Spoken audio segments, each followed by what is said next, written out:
Episodio especial. Imprenta Dávalos y su historia en León. Tradición y vanguardia. 4 generaciones dedicadas a las artes gráficas. Desde Imprenta Dávalos. Tertulia Podcast presenta a Mariano González Leal, Raúl Padilla y Pepe Dávalos. Hola, buenas tardes a todos. Bienvenidos y bienvenidas. Estamos nuevamente en este programa de tertulia que nos da mucho gusto. Hoy estamos, ya no sé si decir como invitados, en esta casa tan importante en León, que es la Imprenta Dávalos. Quiero presentar a 2 grandes personajes conocidos en León y en este programa, bueno, también iremos ahondando en la importancia de ellos dos, pero recordarán, Mariano, muchas gracias por seguir acompañándonos en tertulia. Pepe Dávalos, qué gusto, y te agradezco infinitamente que nos abras las puertas de tu compañía para conocerte, para conocer el trabajo tan importante que han realizado a través de los años. Ahorita hablaremos justo de la importancia histórica y la presencia de la imprenta aquí en León. Entonces, bueno, pues su servidor Raúl Padilla, les doy la más cordial bienvenida a este programa. Espero que todos los disfruten como nosotros lo estamos haciendo desde hace un momento que estábamos ya charlando sobre esto. Pero este tema no se acaba. Siempre hay algo que buscar, encontrar en la historia, que es para eso que hemos creado Tertulia, para no olvidarnos de la importancia de la historia y de lo que se ha dejado en nuestro León, que para ello estamos, ¿no? Entonces, bueno, quiero empezar, Mariano, Pepe, que nos platiquen. A ver, estamos hablando de la imprenta. Ajá. Pero la imprenta no podemos decir que es una ocurrencia de hace 15 minutos, no podemos hablar de que ha estado presente en el último periodo de tiempo, los últimos años. Quiero que empecemos a hablar sobre ello. ¿Dónde inicia este proceso y cómo ha sido la influencia de la imprenta en lo político, en lo social, en lo económico? Podemos recordar en la historia ese periodo en el que Posada estuvo en León trabajando un periodo largo de años. Sí. Luego todo se achaca que es de Aguascalientes, que estuvo en México, pero la verdad es que un momento importante de Posada fue en León, ¿no? Entonces, bueno, ¿qué les parece si iniciamos esta charla hablando de este periodo histórico que poco se habla y que, bueno, al final es nuestro antecedente, ¿no? ¿Cómo ven? Muy bien. Sí, con mucho gusto. ¿Quieres que haga un comentario? Si quieres hacerlo, adelante. Pues si nos ponemos en la antigüedad, como dices, pues la parte fundamental era el comunicarse, ¿no? Entonces, si nos ponemos a ver de la época egipcia, empieza el papiro, ¿sí? Y cómo se manejaba y cómo era una fibra natural que tenía desgaste y se perdía. Y luego te vas al pergamino, ¿no? Que fue la competencia del papiro porque te estaba monopolizado por los egipcios, ¿no? Uh-huh. Entonces, y también la guerra de Alejandría con la de Pérgamo, aunque sean helénicas, pero de todos modos había mucha competencia en esa época por tener la mejor biblioteca y como se helenizó esa parte muchísimo, ¿verdad? Que fue parte importante, yo creo, de la época de Alejandro. Pues ha venido a venir toda esta historia fuerte que yo digo, pues es el cambio, no sé, es fundamentalísimo lo que es el comunicarse y él ya le podía llamar cosmopolitar, ¿no? Esa parte, ¿no? Para que la gente se comunicara. Él quería que la mayoría hablaran griego, ¿no? Porque de donde llegaba, pues él helenizaba, ¿no? Entonces, yo creo que es parte fundamental desde ese papiro hasta el pergamino y hasta ahorita, comentábamos Mariano y yo, pues yo veo que es un arte, esto es un arte y el arte, pues como dices, es una herencia que va a estar, para mí siento que va a estar vigente siempre, o sea, no va a ser una cosa como ahorita que está la tecnología muy avanzada y eso, yo creo que el libro, o sea, no le veo yo el modo que pierda, pues. Pero aquí el maestro nos puede ampliar, yo creo, el conocimiento que yo tengo, muy breve. Muchas gracias. Bueno, yo lo que puedo decir es que lo primero que tenemos que entender es la diferencia entre colonia y provincia ultramarina.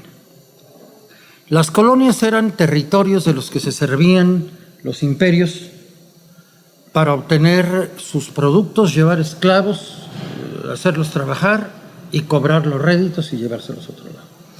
Las provincias eran un sistema totalmente distinto en donde se incorporaba la cultura a todo lo que se iba conociendo y descubriendo.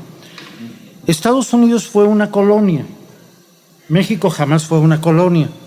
Toda Hispanoamérica fueron provincias ultramarinas. Eso explica que, cosa que se niega o que no se conoce, pero que desde el siglo XVI haya habido en México imprentas, universidades, monasterios, plazas, monumentos, ciudades, que en los países de colonización francesa, como Haití, pues ustedes ven los resultados que han producido, o los que han sido de influencia anglosajona o calvinista, como Belice, o como los territorios del norte de Estados Unidos, que durante los siglos XVI y XVII no eran más que territorios áridos, cuando aquí ya teníamos imprenta, y en Perú ya teníamos imprenta. En Perú ya existía la Universidad de San Marcos de Lima y aquí ya existía la Universidad Real y Pontificia Universidad de México. Eso revela con qué filosofía se creó una cultura occidental cristiana y con qué filosofía se creó una explotación calvinista exclusivamente de índole económico.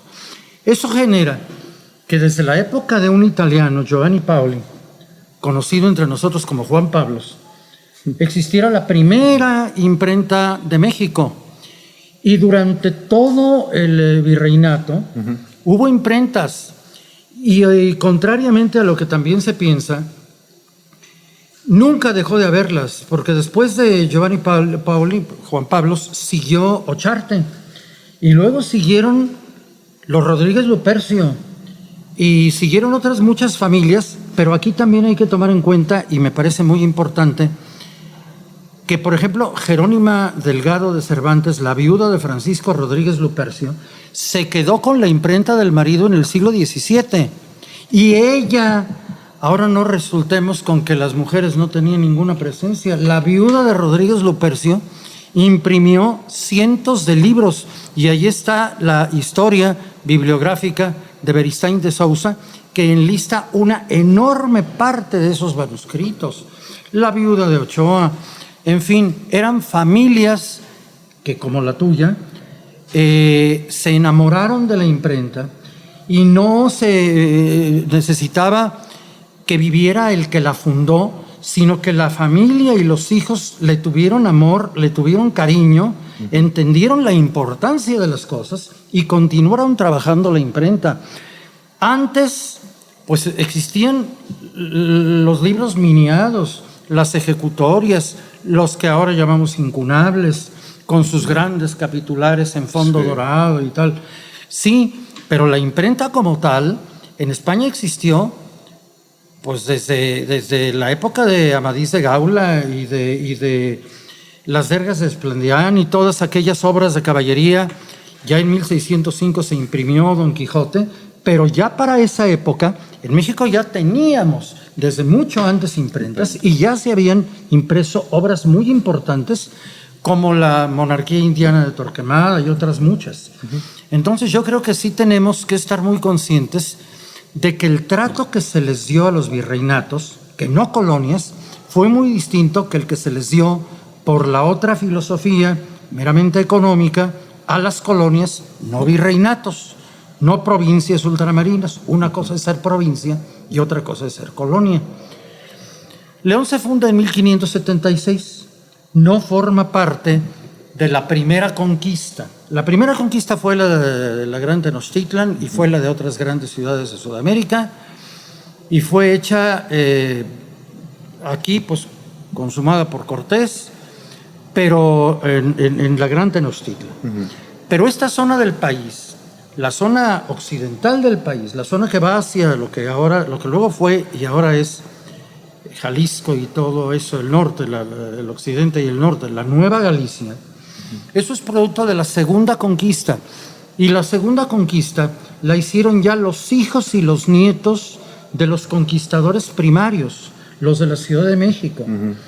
Y algunos de ellos que ya eran viejos, pero que eran los que tenían la experiencia, como Juan de Jasso o como don Juan de Villaseñor, que vinieron a la pacificación de la Guerra del Mixtón en la Gran Cascana. Y todos ellos fueron viendo que esta era una zona totalmente despoblada y solamente asolada por chichimecas que además eran nómadas. Entonces no había una población estable. Cuando se fundó León, gracias al establecimiento de la estancia de Señora que pidió Juan de Jasso, ya siendo viejo, que además era primo segundo de San Francisco Javier, en 1546, pidió la merced de la estancia de Nuestra Señora, que así la quiso llamar, para dedicarla a la Virgen. León es una ciudad mariana desde antes de su fundación. Y luego, 30 años después, esto ya había adquirido tanta importancia y ya se habían descubierto por el mismo Juan de Jasso las minas de Guanajuato en 1552 y por los 4 fundadores de Zacatecas, Baltasar Temiño de Bañuelos, Cristóbal de Oñate, Ibarra, etc. En 1546 fue necesario trazar el camino de la plata para transportar las conductas, y eso le vino a dar una importancia enorme al camino entre la Nueva España y la Nueva Galicia, que los llamaban reinos, pero en realidad eran los 2 virreinatos, 2 reales audiencias, la Real Audiencia de la Nueva España y la Real Audiencia de la Nueva Galicia. En Zacatecas se encontraba en la Nueva Galicia y Guanajuato quedaba aquí. Entonces se fundó en 1563, para protección del Camino Real, la villa de Santa María de los Lagos, en el Camino Real de tierra adentro, pero la estancia de Señora seguía perteneciendo a la Alcaldía Mayor de Guanajuato. Entonces era necesario también crear una protección cercana en la jurisdicción, y se creó así lo que fue villa por la cantidad de habitantes que se comprometieron a habitarla, de León de la Nueva España, en el año de 1576, el 20 de enero. No me voy a detener, ni es posible hacerlo, en los detalles de la fundación, solamente en que estas 2 fueron las pueblas. El término puebla en esa época significa población, ya fuera villa, ya fuera ciudad, según el número de habitantes, pero las pueblas que definieron el Camino Real de tierra adentro, que fueron San Diego de León, que no fue San Sebastián de León, sino hasta muchos años después, y Santa María de los Lagos, con ayuda mutua para asegurar los caminos de las conductas de Guanajuato a Zacatecas. Hubo una invasión terrible de los chichimecas, tanto en los llanos de Pechititlán, que así se llamaba antes Lagos, como en las estancias que formaban la villa de León. Y eso tampoco me puedo detener mucho en hablar de la guerra chichimeca, pero eso no terminó sino hasta que en 1586 fue asaeteado el padre Alonso Espino, uno de los fundadores y primer párroco. Su retrato está en la parroquia, lo pueden ustedes ver allí, y el mural donde el pintor Sámano Barrón recreó la imagen de su sacrificio, que está en la puerta que sale hacia lo que ahora es la Plaza de los Fundadores.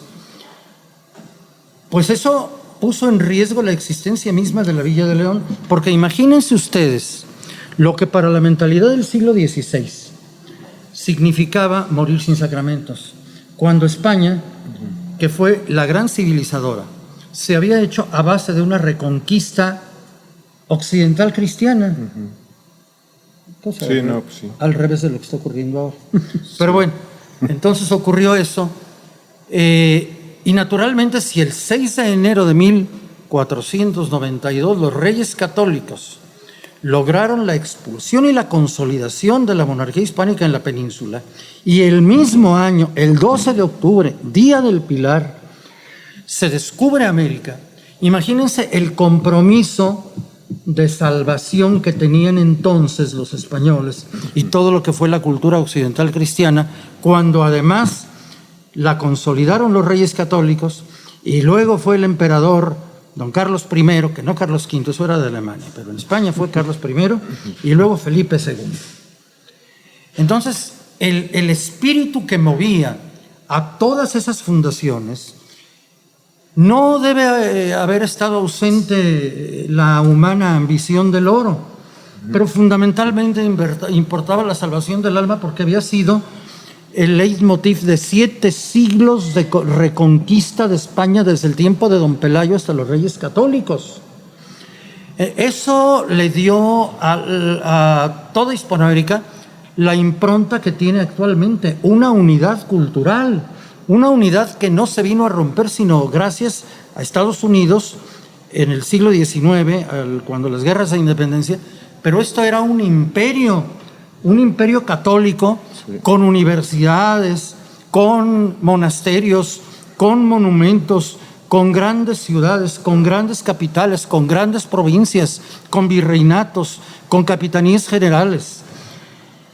Y eso explica que precisamente desde el propio siglo XVI haya habido imprenta en México y haya habido universidad en México y que haya seguido la tradición de la imprenta durante todo el siglo XVII y durante todo el siglo XVIII.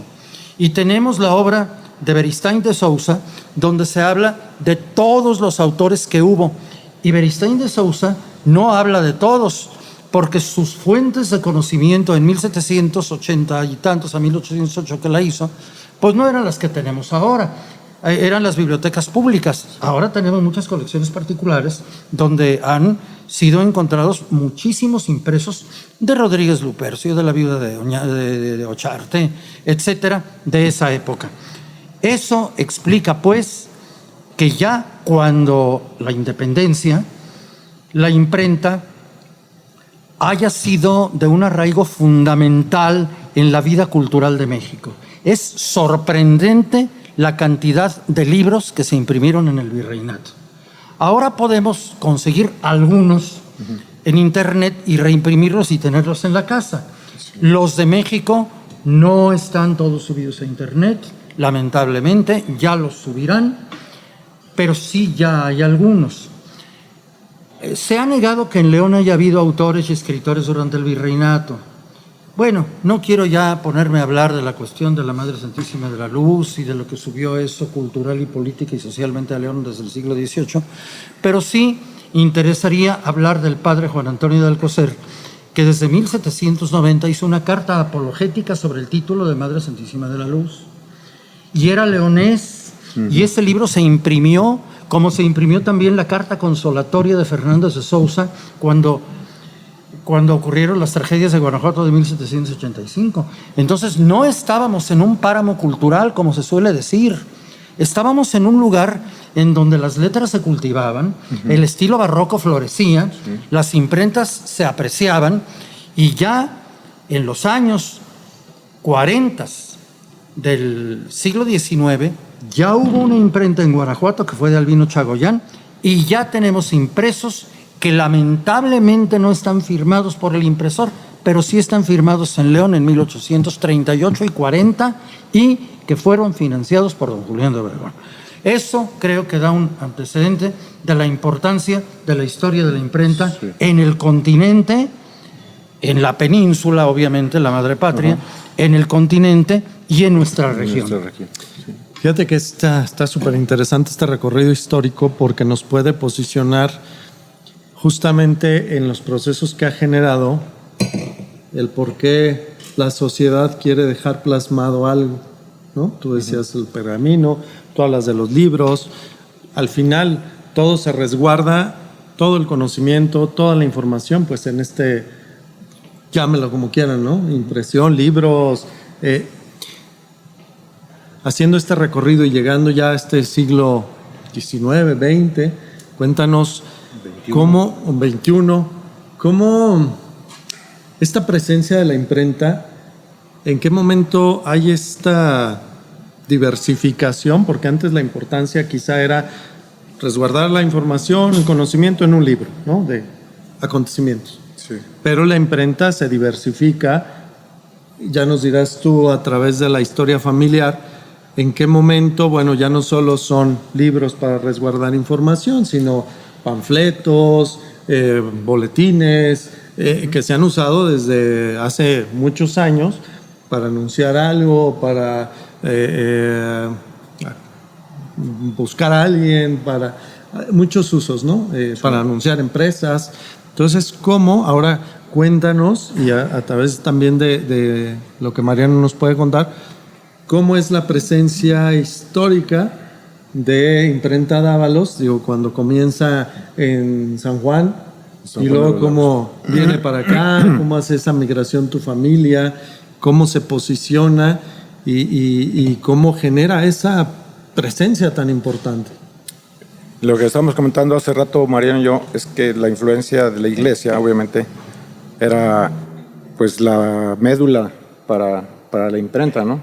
Se podría decir que pues ellos querían, ahora sí que todos los impresos, casi ellos los tenían por completo, ¿no?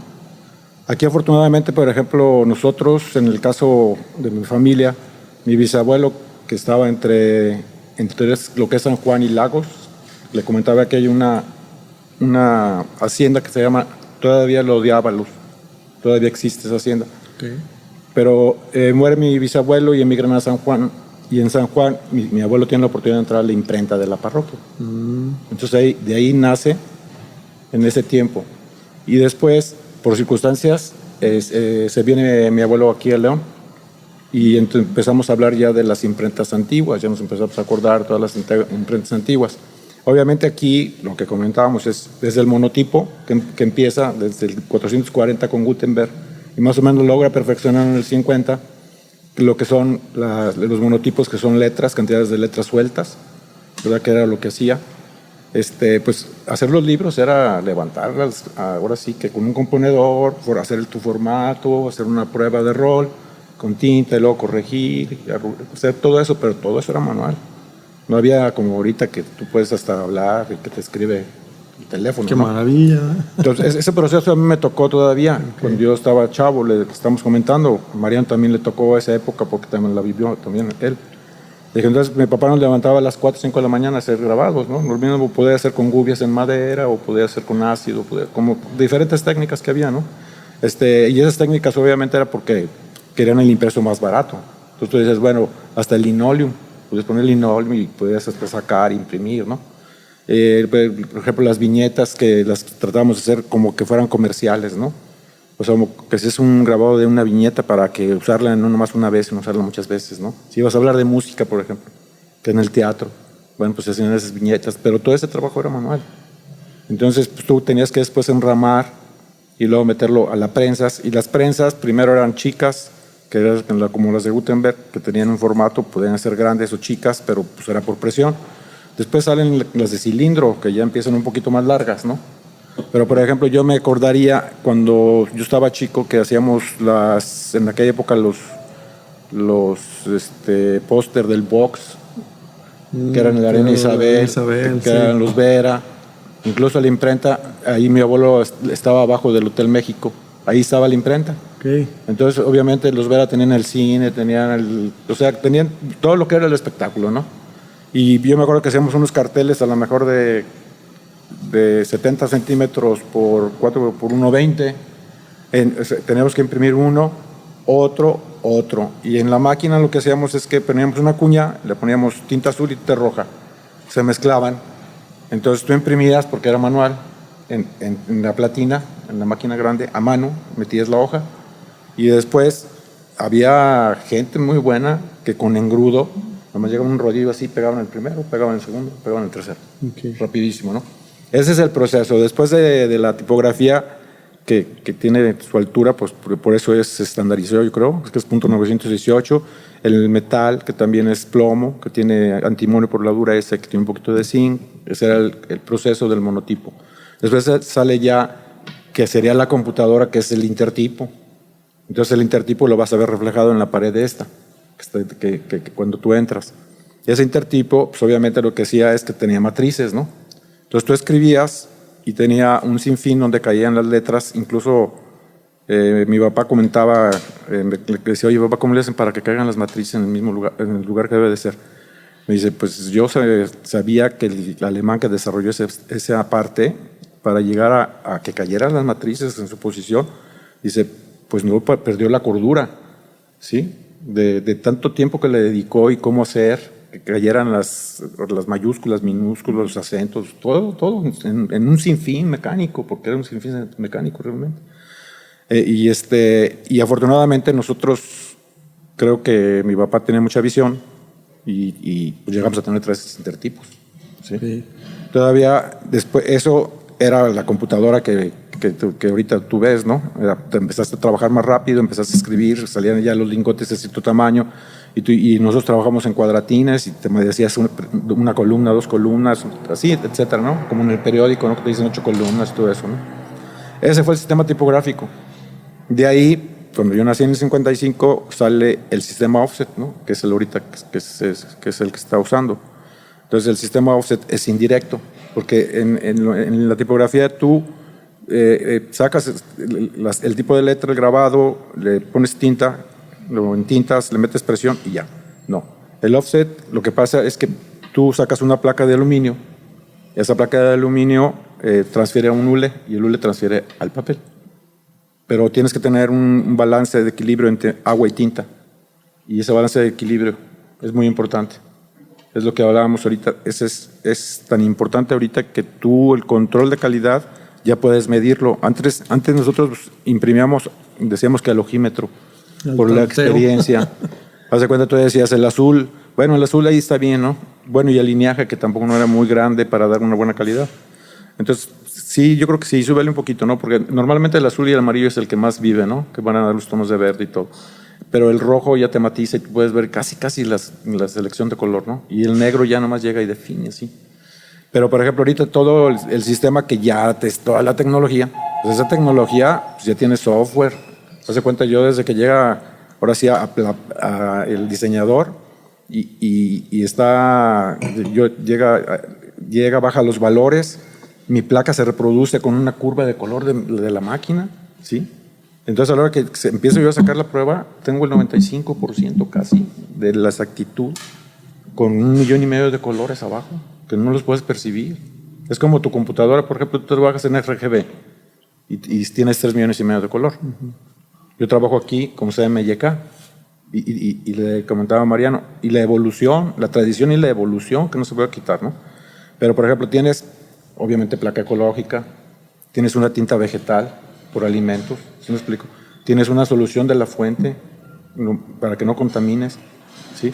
Y tienes todo el material, procuras que sea todo ecológico, ¿sí?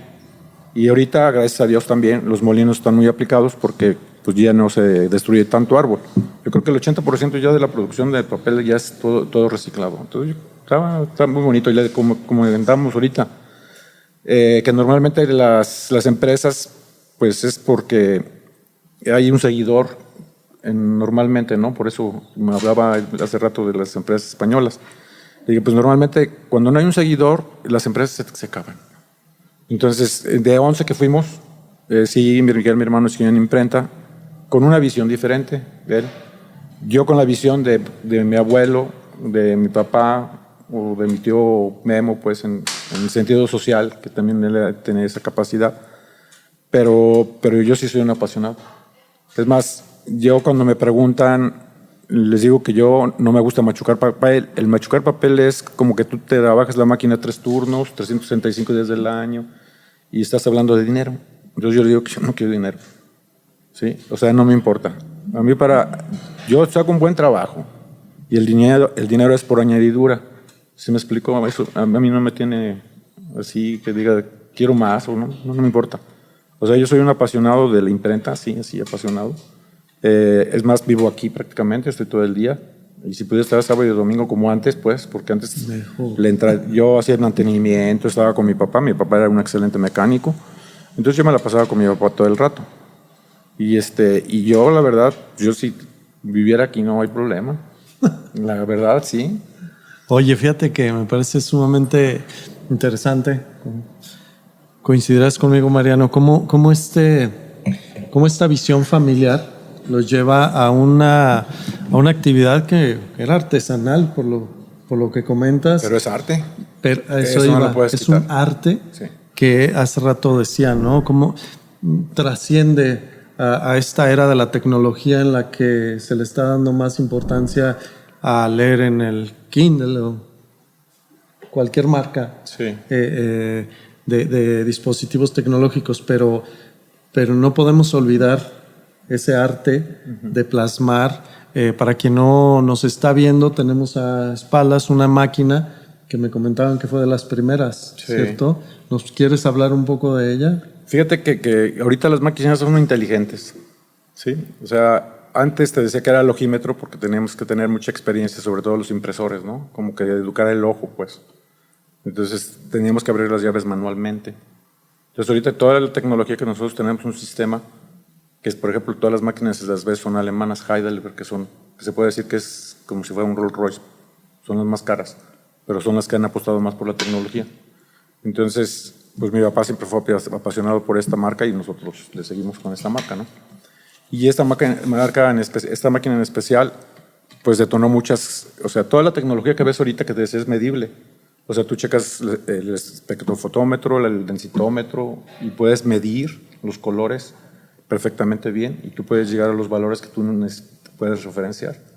Entonces, por ejemplo, con toda la tecnología que tengo, por eso te comentaba que nosotros, desde que llegaba un diseñador, llega a la computadora, bajamos archivo, checamos, ¿no? Primero porque debe tener errores a lo mejor, que no se ha convertido a curvas, etcétera, una serie de cosas. Se verifica, se pasa a placas, incluso en placas, en el software de placas, te dice error, este tipo de letra está mal, ¿sí? Y te dice que hay un error, porque a lo mejor la bajaron y es pirata, te lo dice. Entonces, no, y te la cambia o te la desaparece. Entonces tenemos opciones de todavía de equivocarte menos, ¿no? Porque es muy fácil equivocarte. Después de ahí tú pasas a un proceso de placas, ¿no? Si vas a hacer color, cualquier color es una cuatricomía. Sí hay, todavía puedes llegar a hexacromías y todo, ¿no? Con más calidad, pero vamos a la cuatricomía, que es lo comercial. Si en cuatricomía vamos a pensar, se les hace caro cuando estás manejando calidad. Si metes hexacromía, pues más caro, ¿no? Aunque tú quisieras sacar la belleza, como decía Mariano, de que esos capitulares en oro y esas antigüedades bellísimas, pues no, la gente no le importa, ¿no? Pero sí hay gente todavía que tiene ese aprecio por sacar muy buena calidad. Y te digo, después sacamos una placa donde yo reflejo la huella de mi máquina por cada cabeza, ¿sí? ¿Por qué? Porque nosotros imprimimos a base de puntitos, ¿sí? Entonces, entre más puntitos, mejor resolución, mejor calidad. De hecho, me agrada, te lo voy a comentar, pero no se lo comento a nadie. En México, el 5% imprime bien. Entonces yo le comentaba a Mariano que yo me he dado la tarea de buscar el ISO internacional de color. Y ahorita en este tiempo que veo las máquinas inteligentes, veo que los mejores impresores en México trabajan a 220 líneas. Yo trabajo a 250 líneas. Okay. En León, ¿sí? Incluso cuando llegan los técnicos, llegan y me dicen, oye, ¿es un museo? ¿O de veras jala la máquina? ¿Sí me explicó? Entonces, el imprimir de 250 líneas para mí es un orgullo, ¿sí? Y es un orgullo porque lo he buscado, ¿sí? Desde el 2012 he ido buscando esto para llegar a la óptima calidad, sin tope. Entonces, llegas a una imprenta y tú puedes decir, bueno, pues sí, está bonita, ¿no? O sea, se ve bonita. Pero no es lo mismo cuando tú te rimas y ves puntos o rosetas a cuando lo ves y te rimas y dices, ay, que parece que es una foto, ¿no? Ojalá pudiéramos llegar a la foto que es la frecuencia modulada ya con un punto estocástico, ¿no? Y una roseta, ¿no? Pero yo 250 líneas, ¿no? ¿Sabes por qué? Porque todo el mundo imprime a 175. El margen de error lo traes de aquí a acá. O sea, el error pues, se tapa. Pero si yo con 255 líneas no tengo error. Y yo les digo muchas veces que el prestigio que nos hemos hecho de calidad, pues yo eso lo debo a mi papá, obviamente al esfuerzo que tú has ido haciendo. Y el prestigio también te lo ganas en el sentido de que pues está mal el trabajo y fue mi error, pues nosotros también respondemos, ¿no? O sea, yo te lo voy a repetir, fue mi error. O sea, también porque no somos perfectos, ¿no? Muchas veces, incluso a pesar de que las placas salen con CMYK, no habrá ecuaciones que a lo mejor cambian una placa, ¿no? Cambian el azul, meten el amarillo. Y hay que estar muy al pendiente, a pesar que tienen la computadora y estás viendo el trabajo y estás viendo todo eso y estás viendo valores, ¿sí me entiendes? Entonces, y luego hay gente que también es muy visual.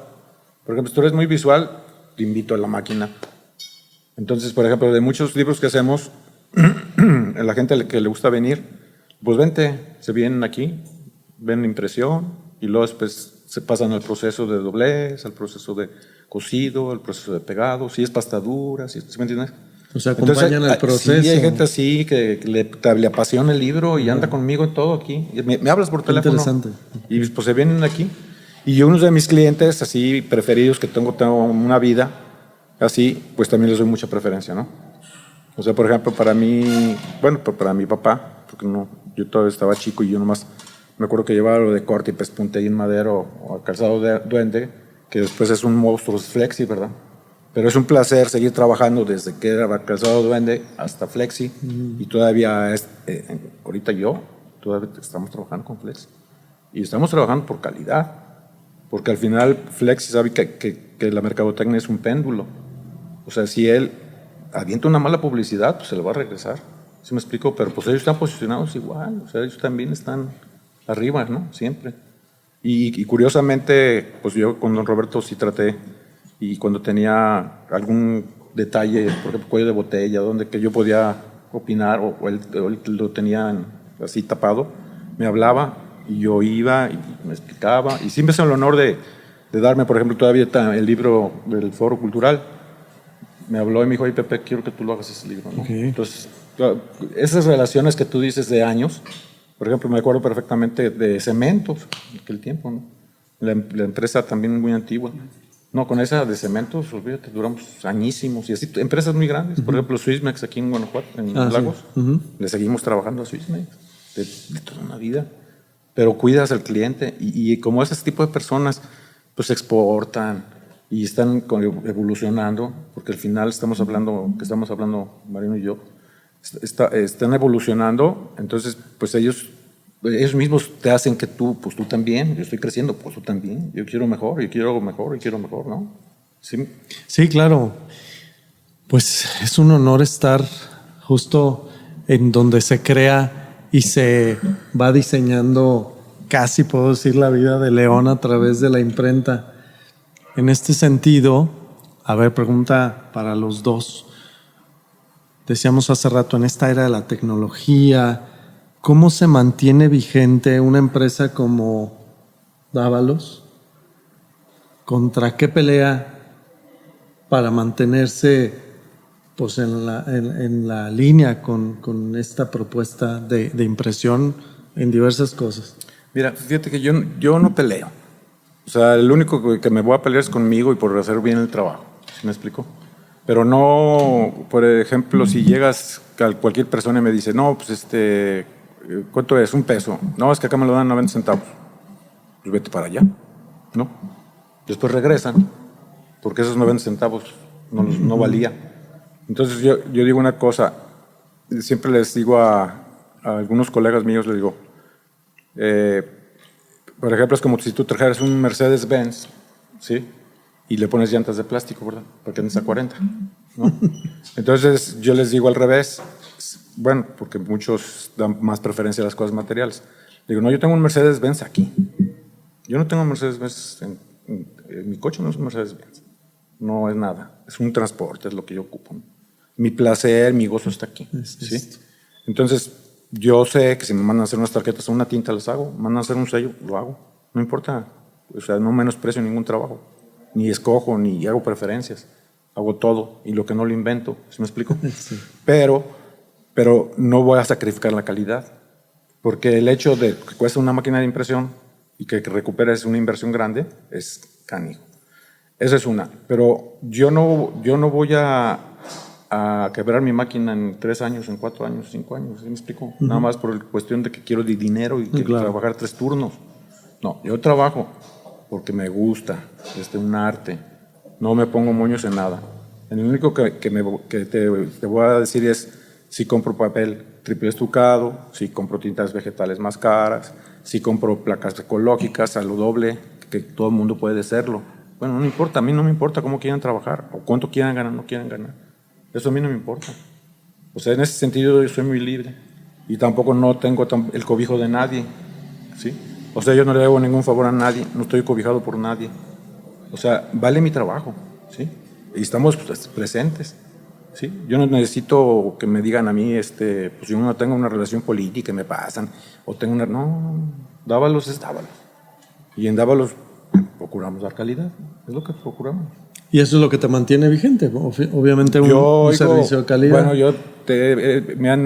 Bueno, me da risa a veces, ¿no? Como que manda y les digo, no, pues el de compras, que a veces entra gente de compras para pelear precios y todo eso. No, mándalos a otro lado. Y a la hora que les entregan, no, pues les va re mal. A veces hasta los andan corriendo, ¿no? Porque cambiaron de proveedores por un peso. ¿Sí me explico? Claro. Y realmente, si te pones a ver, pues, no estamos hablando de mucha diferencia. Y al rato se regresa, porque no les dieron ni la calidad, ni el tiempo, ni eso. Entonces, yo sí soy así, como mi papá fue muy duro con nosotros, muy estricto. Tú puedes ver la limpieza y te puedes meter a cualquier imprenta y no vas a ver esta limpieza. Y vaya que conozco muchas, desde muy chico. O sea, tú entrabas a una imprenta y tocabas y te ensuciabas. Y era un tiradero y todo. Si tú vas a otra imprenta no vas a encontrar esto que estás viendo. Yeah. Es más, en México una imprenta nada más así, con este mismo estilo, era Abraham Romo, que desafortunadamente falleció. Y bueno, no hubo seguidor. Ahí no hubo seguidor, pero esa imprenta era muy similar a la limpieza, al orden, a la disciplina, a la calidad, ¿sí? ¿Entiendes? Sí. Era una cosa, imprenta madera en México, ¿no? Es tradicionales, ustedes tenían cuidado en la calidad, ¿no? A mí no me preocupa. Yo digo, pues, nunca me ha faltado de comer.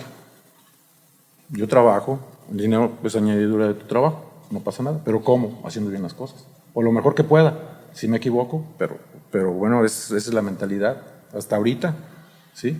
Y ya está mi abuelo, mi papá, su servidor, tercera generación. Ya anda aquí Roselín, ya anda por aquí también mi yerno. Pues, si ellos también tienen la visión, o lo que hablábamos, que por eso duran en España, porque tienen esa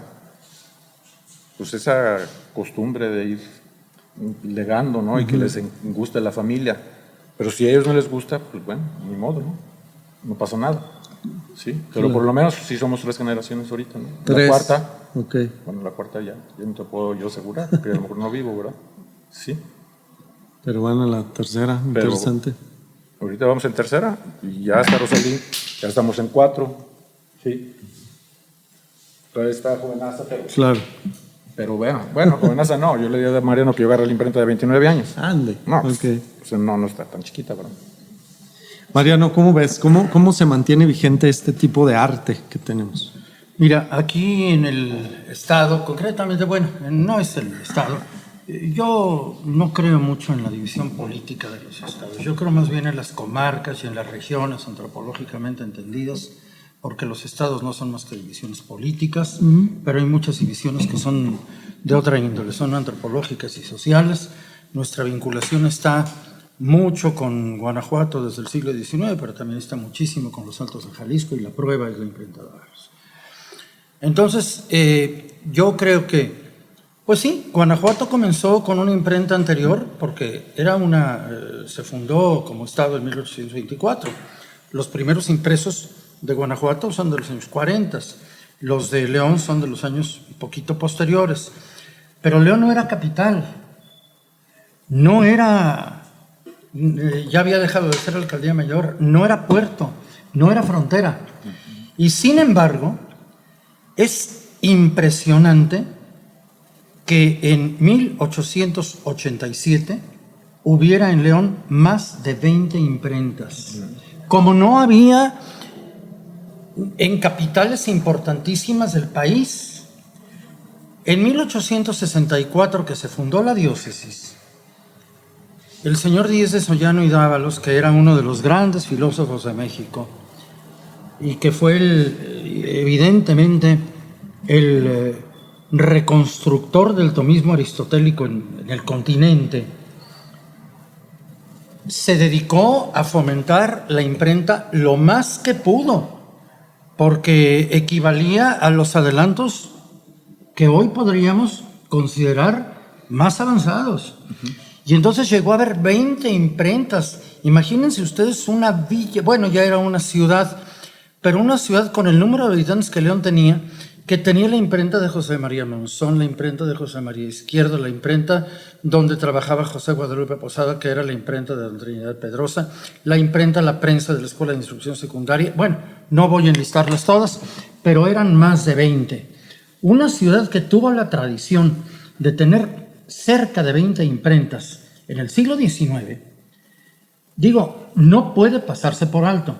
Es uno de esos datos que desconocemos y que nos hacen infravalorar el concepto que tenemos de León, pero está documentado y se sabe perfectamente que en León había más de 20 imprentas. Y tenemos una cantidad enorme de impresos de esa época, y entre otras tenemos la imprenta de don Manuel García Moller, que por cierto fue bisabuelo de mi inolvidable amigo Alonso Luján, que vino aquí a León muchas veces a ver lo que yo tengo, impresiones de él. Pero allí ilustraba Posada. ¿Por qué vivió Posada en León?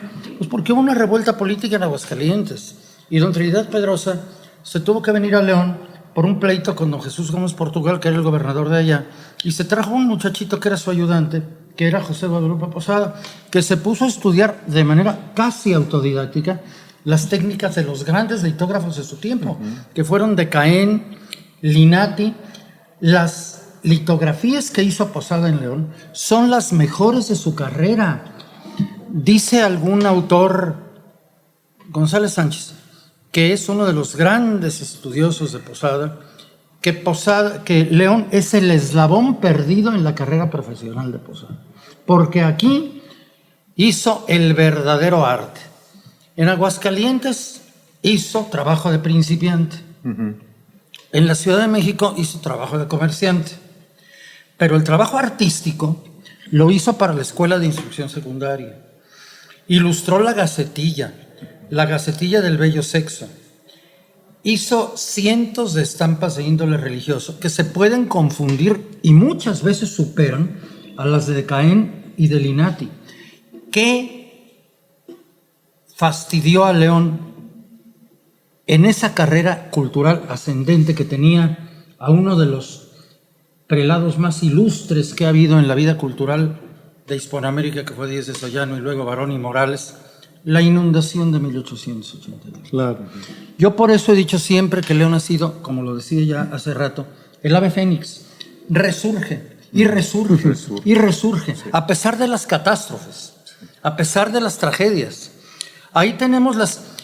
Yo recuerdo perfectamente bien, yo nací en 1951 y recuerdo perfectamente bien, porque siempre me dio por coleccionar libros editados en León o impresos en León o de autores leoneses.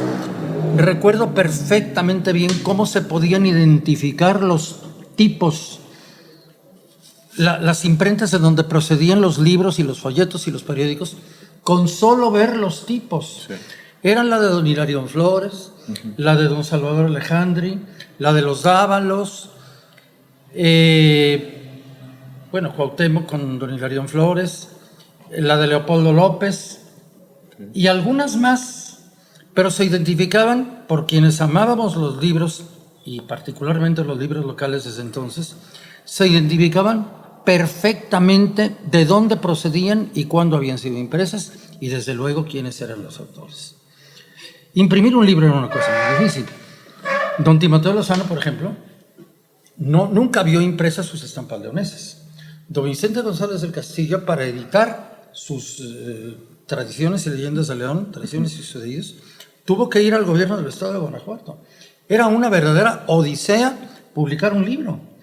Don Pepe Dávalos yo lo recuerdo, y lo recuerdo con mucha admiración, y su madre fue muy amiga de la mía, y la recuerdo con mucha admiración y mucho cariño, y con admiración por su fidelidad y por su apoyo, siempre el trabajo del artista, del artesano.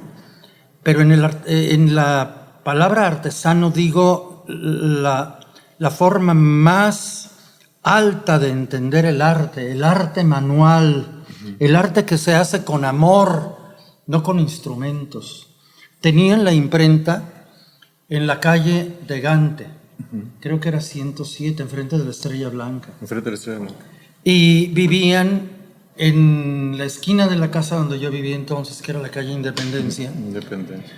Y recuerdo perfectamente a don Pepe, entregado de cuerpo y alma a su imprenta, como también recuerdo a don Salvador Alejandri, con el patrocinio de María, como también recuerdo a don Hermión Flores, con Cuauhtémoc, y uno sabía perfectamente de dónde procedían las cosas y también sabía perfectamente quiénes eran los que trabajaban en la imprenta Dávalos y siempre nos merecieron respeto.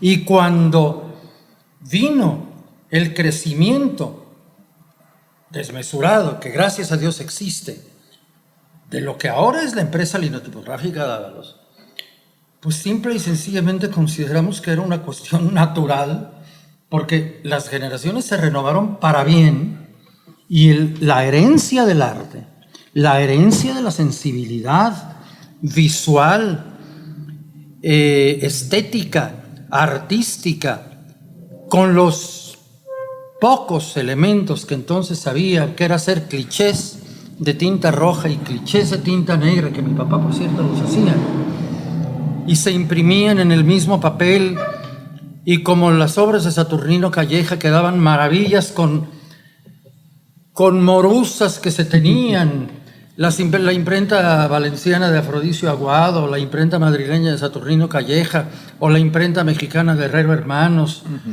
Bueno, pues aquí teníamos a los Dávalos, y hacían cosas maravillosas que solamente se pueden hacer, no se pueden hacer ni con tinta, ni con papel, ni con tipos de imprenta, se pueden hacer con amor y con sensibilidad solamente.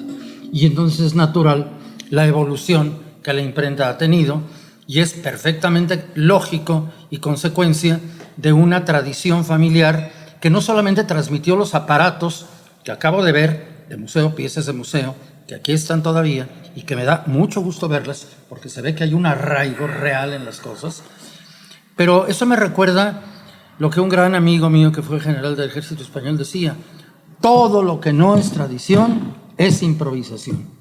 Y aquí ha habido una ininterrumpida tradición en la que lo artesanal no se ha perdido, porque no se ha delegado la confianza en las máquinas, se sigue conservando en el corazón. Pues ese es el legado, ¿no? Es el legado de ustedes como imprenta Dávalos, y que me parece muy hermoso el trabajo que hacen y el corazón que le ponen y cómo imprimen el amor en cada tarjeta, en cada libro, en cada cosa que hacen, sí. Porque no solo es resolverle la necesidad de un cliente, es poner de uno mismo, ¿no? Sí. Eso me parece fundamental, y para nosotros como tertulia compartir esta historia es increíble.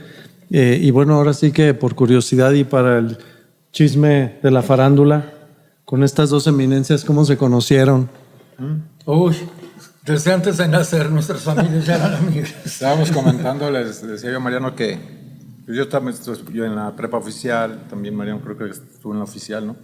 Sí. Entonces, normalmente se usaba que te fueras a jugar al billar y todo. Yo creo que me portaba muy mal, porque siempre mi mamá me decía: deberías ser como Mariano González. Imagínense qué mal consejo le da. De bueno en el billar. No, porque Mariano era bien aplicado, bien dedicado, ¿sí? Y pues a mí no me encontraban.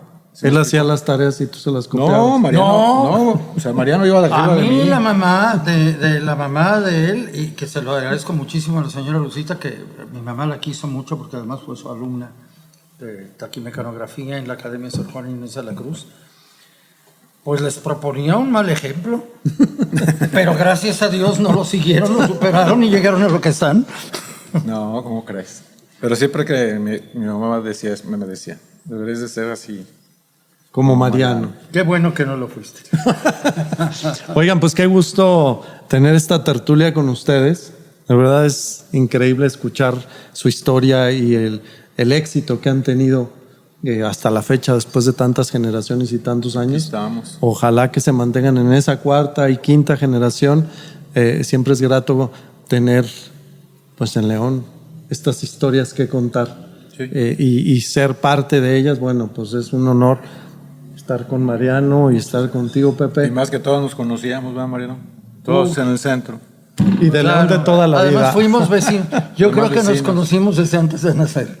No, bueno, pues ya, ¿qué más que contar? Pues les agradezco. Al contrario. Tenemos que llegar al final del programa, sin antes agradecer que nos hayas abierto tu casa, que nos contaras pues casi la intimidad de cada pieza, cada máquina, cada color. Es maravilloso compartirlo. Mariano, Gracias, como Gracias siempre, a ti. poder Muchas gracias. platicar contigo y pues gracias a toda la producción. Muy amables. Nos escuchamos y vemos el próximo programa. Gracias. Gracias. Gracias. Tertulia Podcast. ¿Quieres seguir descubriendo la verdad detrás de la historia? Síguenos en Facebook e Instagram como tertulia.podcast y en nuestro sitio web como tertuliapodcast.mx. Información respaldada por el Archivo Histórico Municipal de León, en colaboración con Bonito León y Te Falta Barrio. Tertulia es un podcast original producido por Orión Corp, ULE Audio Studio y la Fundación Marqués de San Clemente AC, con las voces del Dr. Mariano González Leal, Víctor Hermosillo y Raúl Padilla. Locutores: Luz Adriana Flores y Raúl Santana. Dirección General: Mauricio Aguirre. Grabación y diseño de audio: Raúl Santana, Óscar López y Luis Vázquez. Derechos reservados. Tertulia Podcast AC.